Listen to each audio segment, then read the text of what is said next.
जना 76 जना मरेको कुरा सरले किन गर्नु भएन?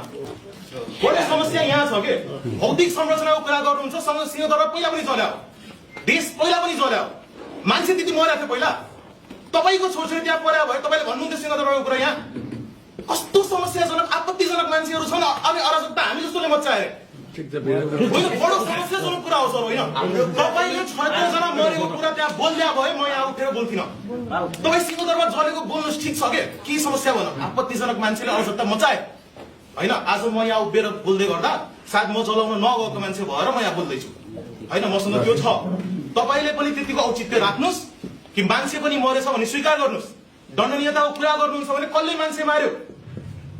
आदेशको कुरा गर्नुहुन्छ, कसले आदेश दियो नि देश जलायो, कसले आदेश दियो नि मान्छे मर्यो, त्यो कुरा पनि गर्नुहोस् न सर। रूपान्तरणको कुरा गर्नुहुन्छ तपाईले। व्यवस्था होइन, अवस्था परिवर्तन गर्न मान्छे परिवर्तन हुनुपर्छ। तपाई मान्छे आज पनि परिवर्तन हुन पुग्नुहुन्न भने किन चाहिँ यो पाउँछ होइन? मान्छे आज पनि हजुर अराजक हुनुहुन्छ, अराजक हामी होइन।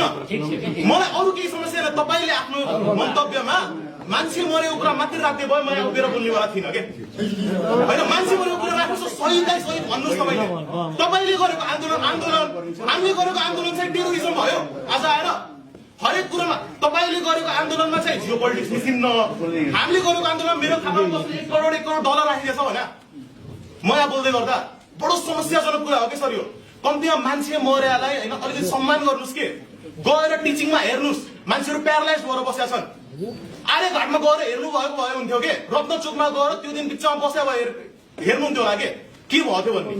हाम्रो हातमा रगत थियो, रगत बगाएको तपाईँहरूले हो।